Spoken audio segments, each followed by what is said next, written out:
제가 금년도 들어서 오늘 세 번째 주일인데 세 번 다 헌신 예배를, 오후에는 헌신 예배를 하게 되네요. 첫째 주는 동문교회에서, 두 번째 주는 진보교회에서, 그리고 이제 오늘 우리 교회에서 헌신 예배를 하면서 본문을 똑같이 사용했습니다. 세 번 다 출애굽기 17장 말씀을 가지고 말씀을 전했습니다. 제목은 조금 다르게 했는데, 그래서 오늘 영적으로 우리가 전쟁에서 승리를 하려고 하면 하는 거기 때문에 굉장히 중요합니다. 사실 우리 기독교는 여러분들이 궁금하실 거예요. 교회가 어떻게 생겨졌는가?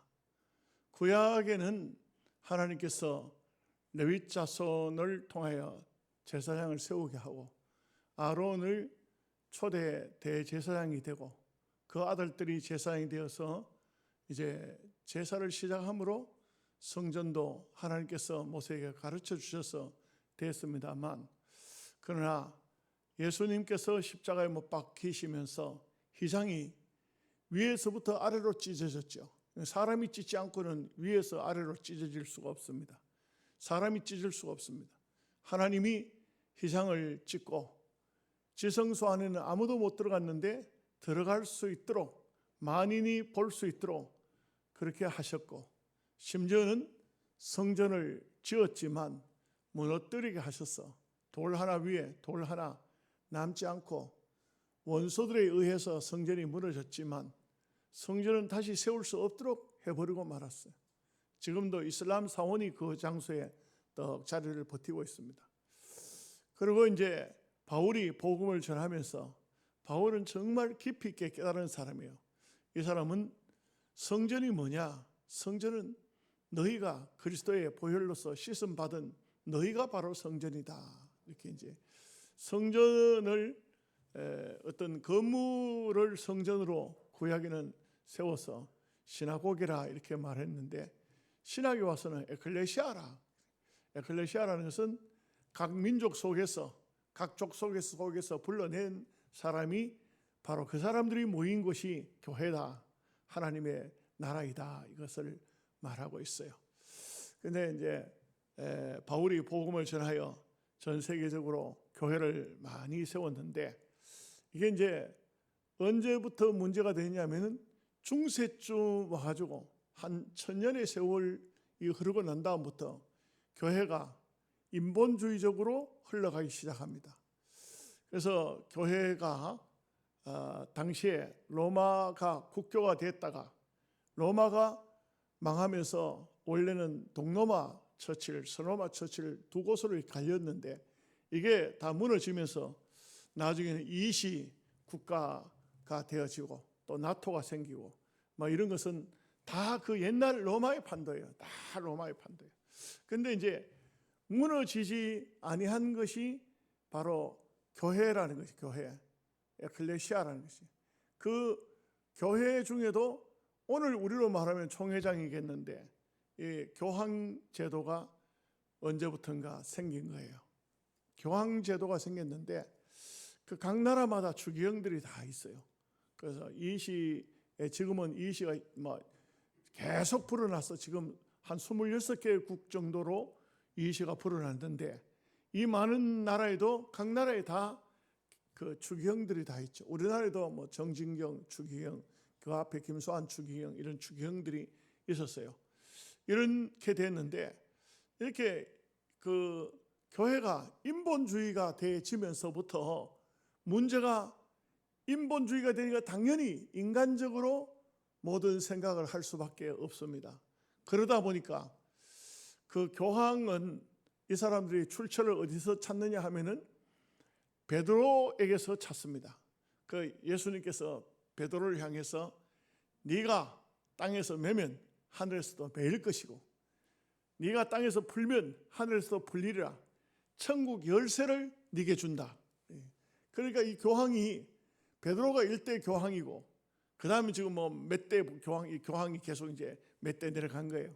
그 내려가면서 이 교황이 굉장한 권세를 잡은 것입니다. 근데 이것이 바로 하나님의 뜻을 따라 그렇게 교황으로서의 감당을 하면 누가 뭐라 하겠습니까? 그런데 로마 캐톨릭 천주교는 이렇게 말하고 있습니다. 첫째 하나님 뜻이 뭐냐? 그것은 교황의 교지다. 교황이 말을 하는 것은 하나님의 절대적인 권능을 가지고 있다. 권세를 가지고 있다. 그 교황 말이 절대적인 권세가 있다는 것입니다. 두 번째는 뭐냐? 추기경. 각 나라에 있는 추기경들이 모여서 총회를 하잖아요. 거기에 들어 주교가 섞이기도 해요. 주교가 오기도 해요. 이 사람들이 모여서 회의를 해서 콘스탄티노플 회의, 니케아 회의, 웨스트민스터 회의 이런 회의에서 중요 결정을 해요. 중요 결정을 하면 그것이 두 번째로 하나님의 뜻이다. 세 번째가 뭐냐? 세 번째는 성경이다. 성경을 권위를 아주 땅바닥에 내려가도록 하고 교황이 가장 높은 자리에, 추경이 그 다음 자리에, 성경은 그 밑에. 그 성경이 모두가 신자들은 궁금한 거예요. 성경을 번역을 못하게 하고 성경을 교인들이 읽지 못하게 해요. 교인들이 성경을 읽는 것은 아주 금했어요. 굉장히 엄하게 다스렸어요.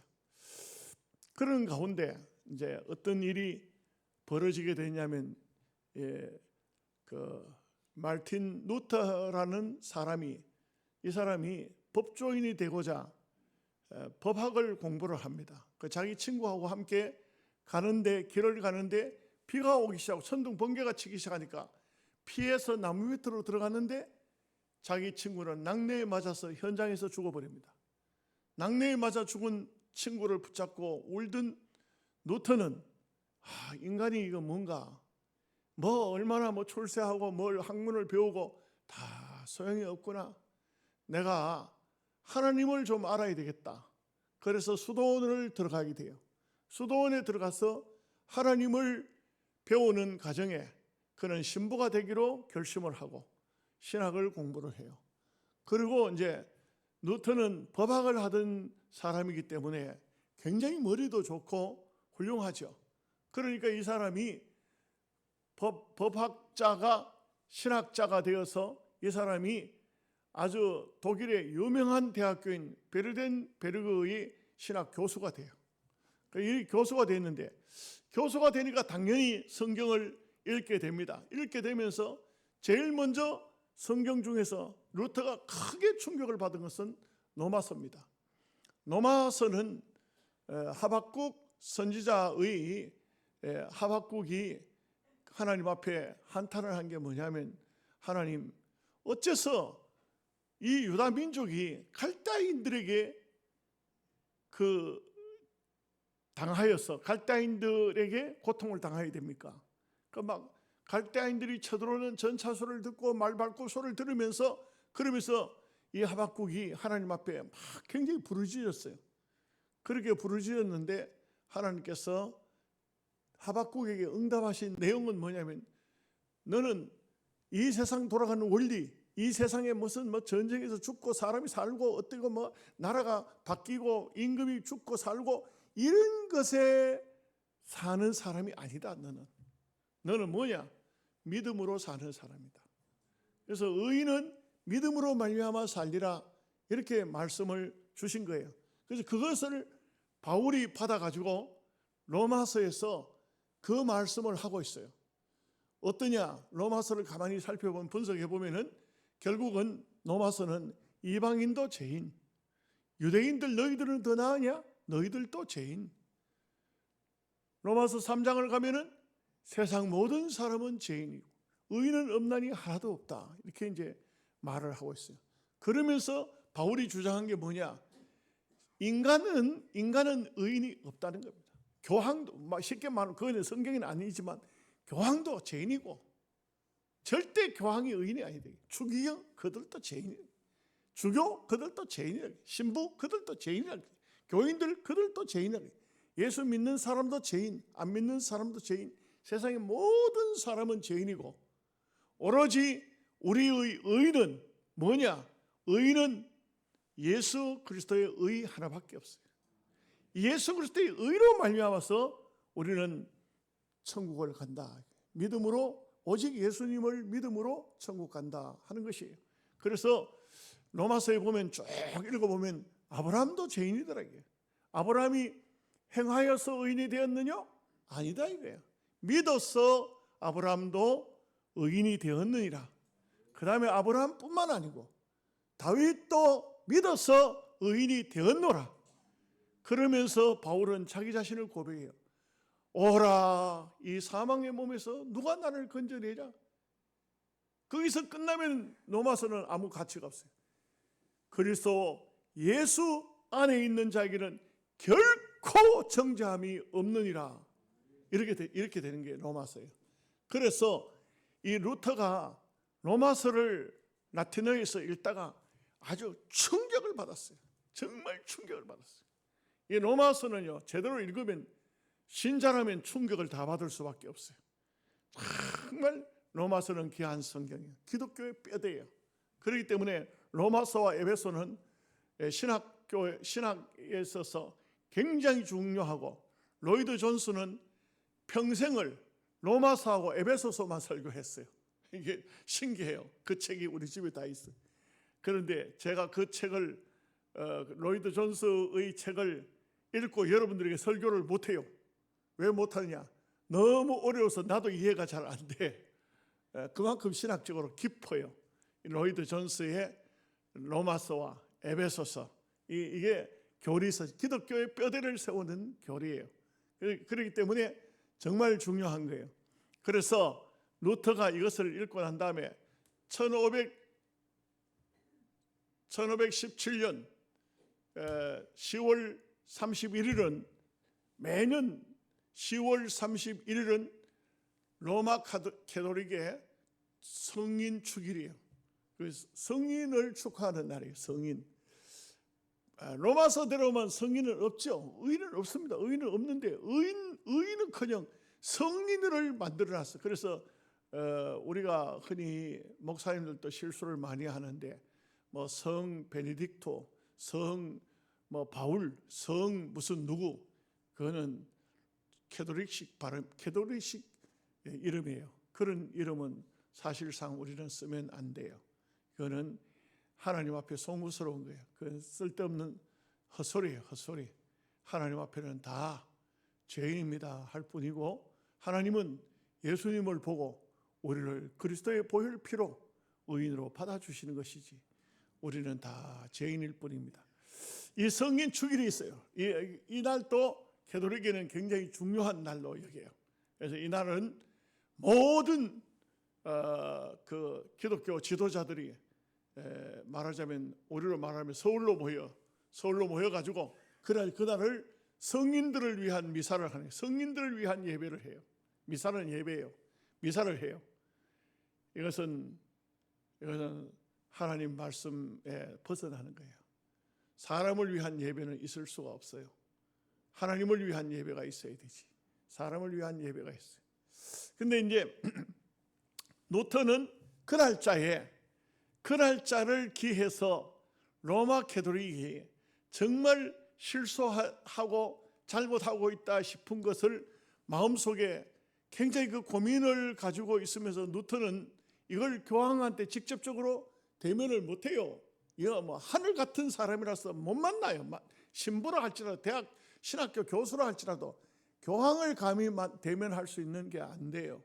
못 만나요. 뭐 추경이나 주교나 추경쯤 돼도 쉽게 만나지를 않아요. 그래서 이 당시에 문제가 뭐냐면, 이 당시에 신학 교수뿐만 아니고 철학자들이 주로 많이 해요.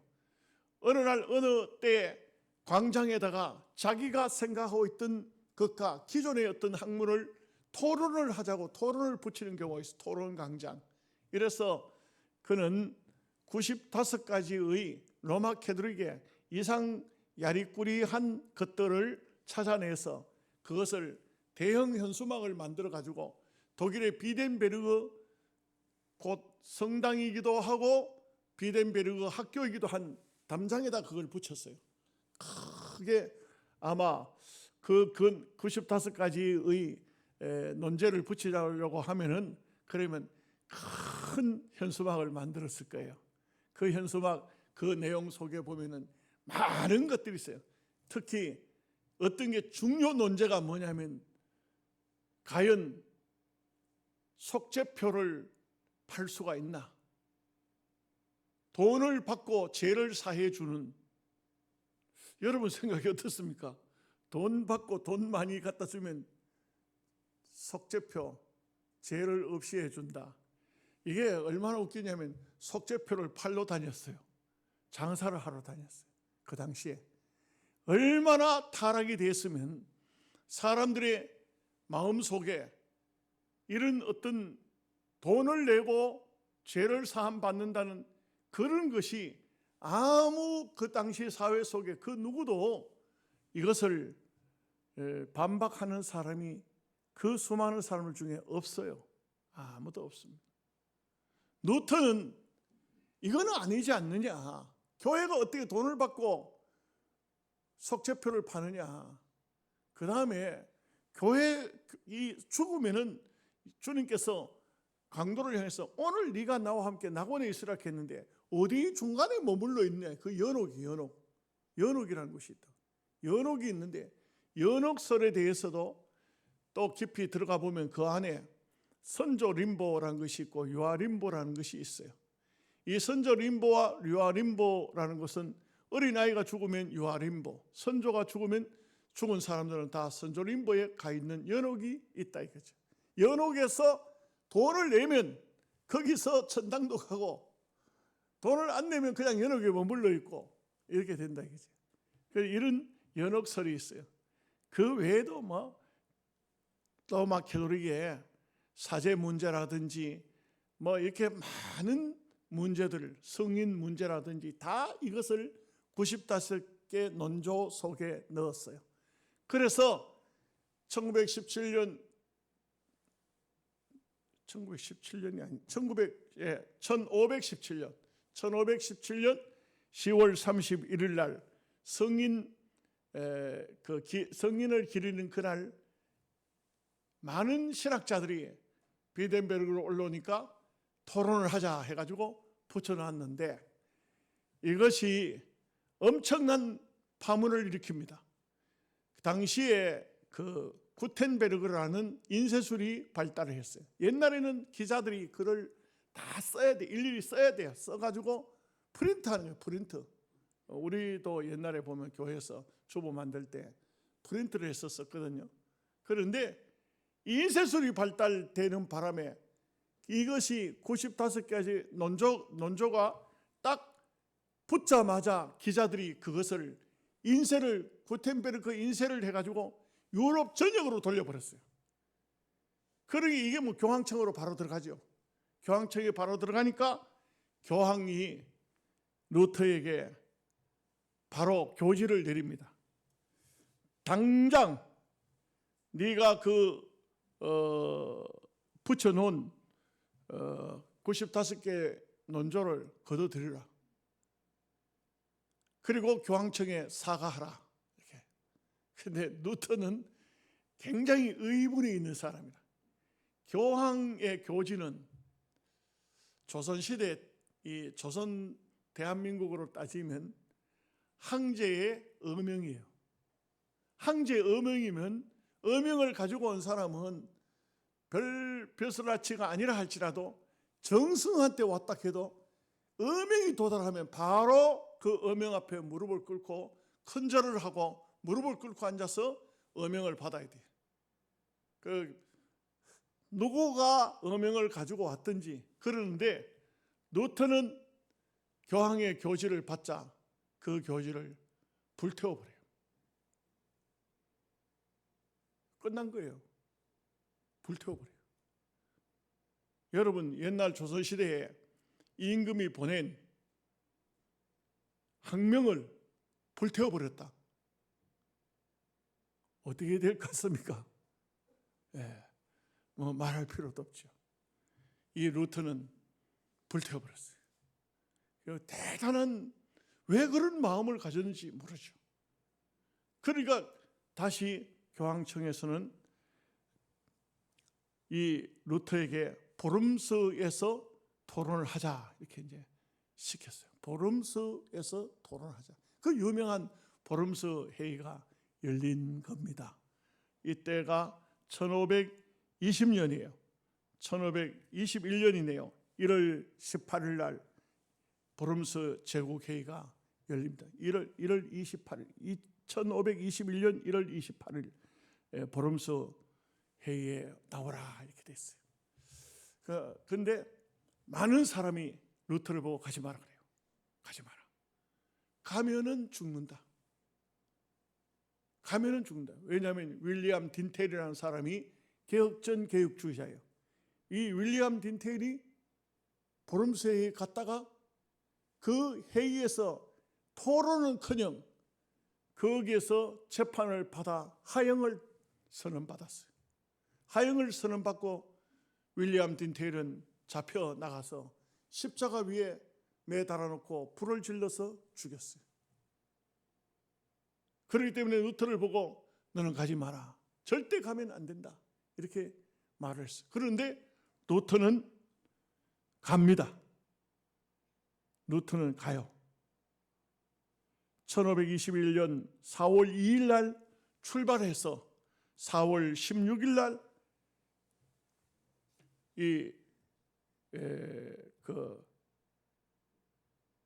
보름스에 도착을 해요.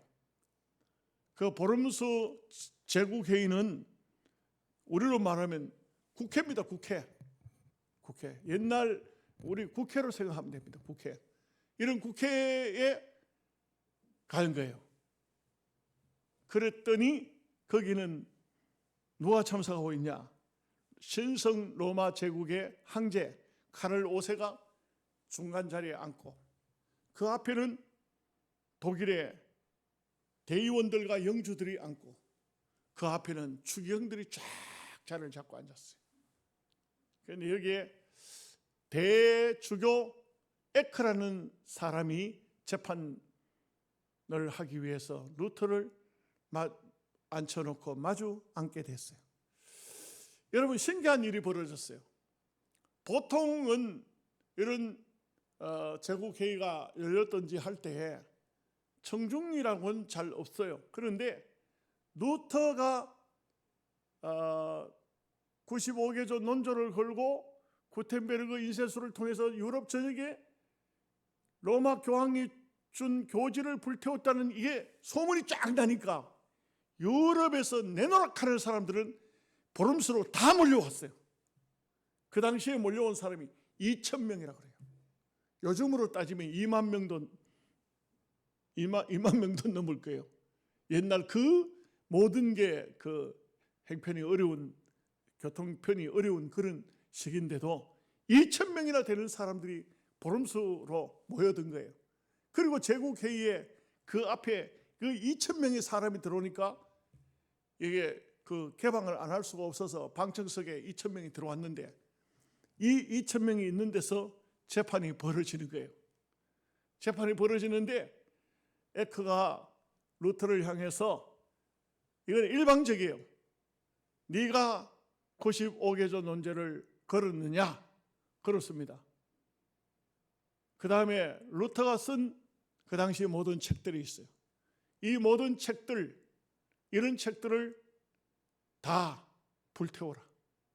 95개조 논제를 취소하라. 그리고 교황청에 용서를 빌라. 그리하면 너를 용서하리라 했어요. 왜냐하면 많은 청중들이 압력이 되니까 에크는 함부로 판결을 내리지 못했어요. 이러자 루터가 그 장소에서 약간 시험이 온 것 같아요. 내게 하루의 말미를 주시면 내일 다시 와서 내가 답변을 하겠습니다. 그렇게 했어요. 그러니까 이미 교황청에서는 우리가 승리했다. 왜냐하면 하루의 말미를 달라는 거 보면 내일 가서는 지금 바로 하지는 못하지만 하루 정도 지나면은 자기가 했던 것을 모든 것을 사과하고 이것을 다 취소하겠구나 하는 것이 대부분의 모든 청중들이고 모든 사람들이 다 그렇게 알고 있었던 거예요. 루터는 숙소로 들어와서 하룻밤을 잠을 잡니다. 그러면서 그날 밤에 기도하는 가운데 하나님께서 루터에게 확신을 줍니다. 루터는 다음 날 보름스해에 나갔을 때 이렇게 말합니다. 내가 하나님이 살아계시는 한 나는 내 생명을 여기에 겁니다. 나는 내가 쓴 모든 책이나 95개의 논조를 하나도 한 글자도 취소할 수 없습니다. 하나님, 이 몸을 도우소서. 에크는 루터의 그 아주 완고한 완악한 한마디도 변치 않는 이런 모습을 보면서 감히 또 많은 청중들 가운데서 루터를 지지하는 사람들이 굉장히 많아요. 그 2,000명의 청중들이 있는 가운데서 이제 세 부류의 사람이 있어요. 이 건방진 놈, 감히 신부가 돼가지고 교황청을 거역하다니 하는 그런 부류. 두 번째는 그 에라스무스라는 사람이 있는데 이 사람은 아주 그 로마 캐톨릭에서는 굉장한 대학자예요. 이 에라스무스는 루터와 교황청을 중간에 서서 절충을 하려고 그래요. 서로 너무 그렇게 하지 말고 교황청도 좀 양보하고 이 젊은 아주 패기 있는 이런 젊은이를 죽여서야 되나, 이 중간에 절충을 하려고 한 에라스무스라는 사람이 있었어요. 세 번째는 잘한다. 언젠가는 이런 일이 있을 줄 알았어. 이 지금 교황청이 너무 좀 심했어. 이거 반드시 바로 잡아야 돼 하는 이런 사람들이 있었어요. 그렇기 때문에 거기에서는 이 대주교 에크는 여기서 어떤 것도 결정을 하지를 못해서 일단은 루터를 재판을 하지 못하고 유보하고 돌려보내요. 좀 딱딱해서 좋은 사람들이 들어있는데 설교할 때는 안 졸던데. 그런데 이런 것도 우리 재직들 헌신 예배 정도 되면은 들어야 되는데, 알아야 되고 들어야 되는데 눈을 깊이 감은 사람들이 털어 보입니다. 관심 없이 들으면은 별 재미가 없어요. 근데 이거는 우리가 기독교 역사를 알아야 되기 때문에, 교회가 어떻게 탄생이 된지를 알아야 되기 때문이에요. 여러분, 이 루터는요 정말 굴하지 않아요. 정말 굴하지 않아요. 나중에 보면은 역사학자 유세비우스가 루터만이 이때에 정말 소금이요 빛의 역할을 감당한 한 젊은이를 보았다고 루터를 칭찬해요. 루터는요 죽음을 두려워하지 않아요. 그리고 그야말로 이 보름스 회의장을 나설 때에 많은 사람들이 예상했어요. 저 루터는 어디로 가든지 간에 자격이 따라붙어서 결국은 루터의 생명은 잃을 것이다 하는 그런 것을 다 예견해요. 그래서 루터가 보름스 회의에서 나와서 길에 딱 나왔을 때 그 당시는 전부 비포장 도로겠죠. 저 멀리에서 먼지를 날리면서 기사한 사람이 말을 타고 막 달려오는 거예요. 달려오더니 이 보름스 회의장 앞에서 루터 앞에 오더니 그물, 고기 잡는 그물 있죠. 강에 이렇게 던져서 막 땡기면 고기 잡혀 올라오잖아요. 보셨어요? 아이고 대답도 안 하고 이 그물을 루터에게 확 던져서 루터를 탁 낚아챘어요. 그리고 이 사람이 손살같이 사라졌어요. 저 멀리서부터 먼지를 일으키면서 왔던 이 사람이 루터를 그물에다가 탁 낚아채서 말 위에 끌어올려서 사라져버린 거예요. 그래서 이 루터는 어디로 갔느냐 하면은 그 발트부르크라는 성으로 가요. 발트부르크 성에 가서 루터를 탁 내려주면서 이렇게 말합니다. 나는 왕의 특명을 받고 온 기사입니다. 그래서 독일 왕 프레드리히가 당신을 생명을 보호하라 했습니다. 발트부르크 성 안으로 들어가면 당신을 인도할 사람이 있습니다. 발트부르크 성 안으로 들어가니까 루터를 어떤 사람이 인도해서 들어갔어요. 은밀한 장소로 데려가고 이 기사는 사라졌어요. 그 요즘 같은 뭐 CCTV도 있고 어디로 갔는지 누군지 찾겠지만 그 당시에는 그런 게 없어요.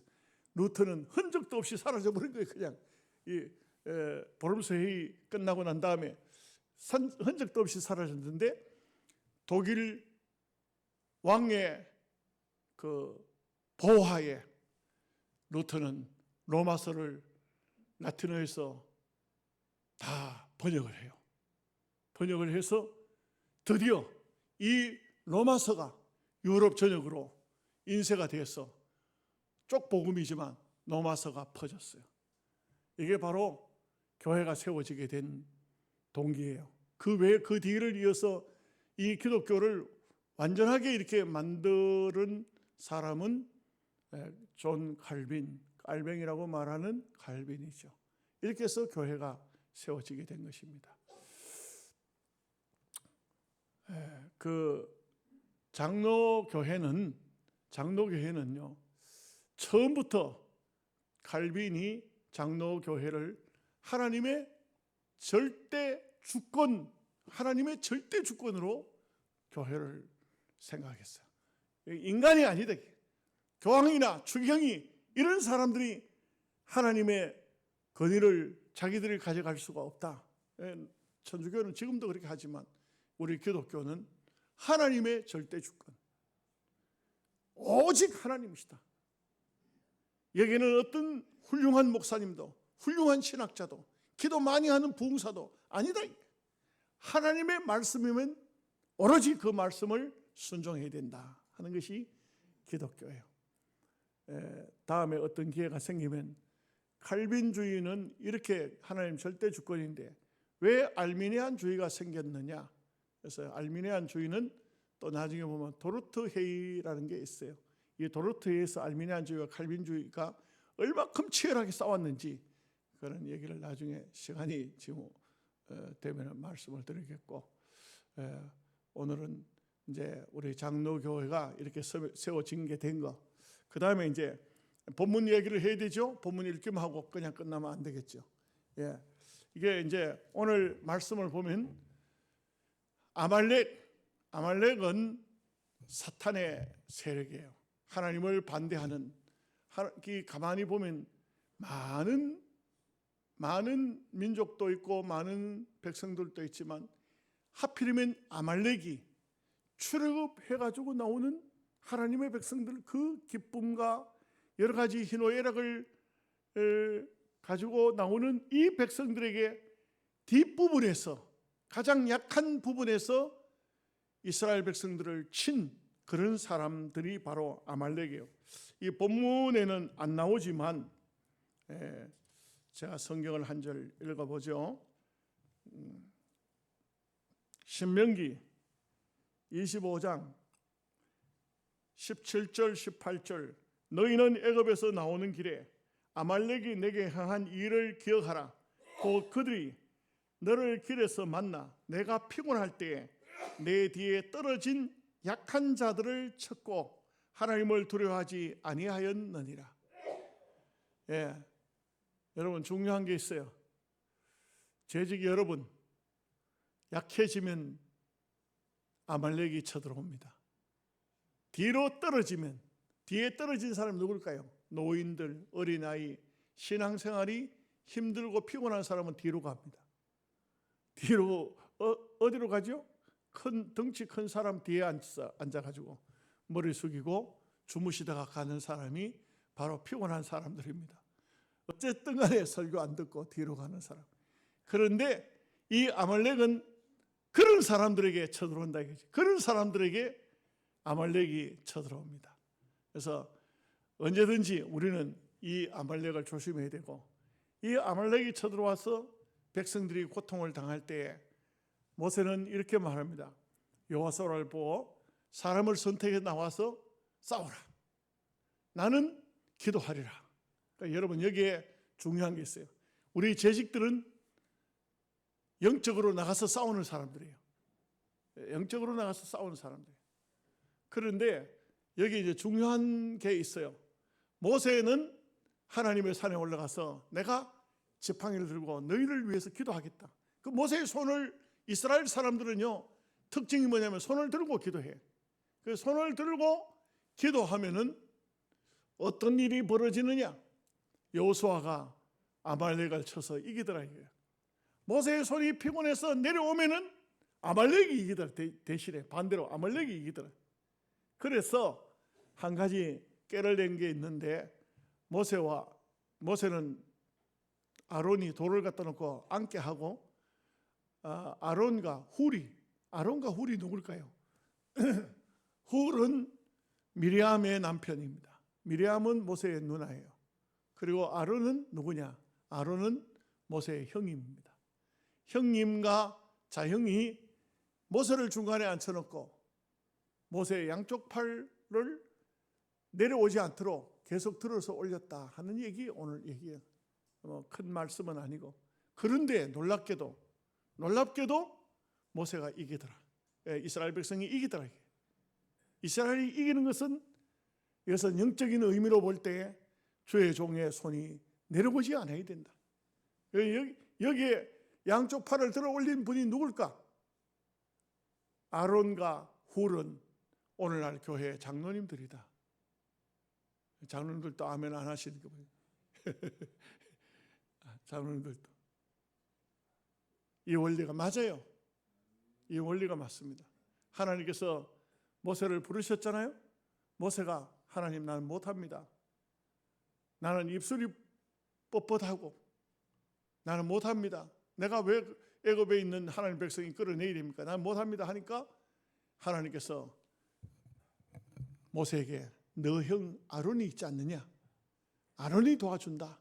아론이 도와준다. 예. 그래서 저는 볼 때 목회는 목사 혼자 못해요. 절대 안 됩니다.